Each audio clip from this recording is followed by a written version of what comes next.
নমস্কার। আমি আবৃত্তি করছি বর্তমান সমাজ। আমি দেখছি দিনে দিনে বাড়ছে জ্বালা, বাড়ছে লোকের অবহেলা। একই বিধাতার খেলা।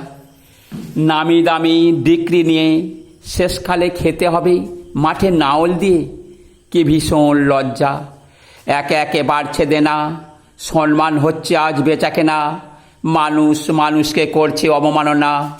বাড়ছে যত মানুষ বাড়ছে তত বেকার। চাকরি নেই, বাকরি নেই, শিক্ষার আয় দাম নেই। দেশ জুড়েই ছেয়ে গেছে শুধু রাজনীতি। যাদের টাকা আছে, যাদের পার্টি আছে, চাকুরি আজ তাদের অতিথি। তাদের জ্ঞান থাক বা নাই থাক, তারাই জ্ঞানী, তারাই আজ প্রকৃত মানুষ। যাদের জ্ঞান আছে, শিক্ষা আছে, ডিগ্রি আছে, কিন্তু টাকা নেই, পার্টি নেই, জানাশোনা কোনো লোক নেই, আজ তারা অত্যাচারিত, পীড়িত, অবহেলিত যত সব মানুষ। এই হলো বর্তমান সমাজ।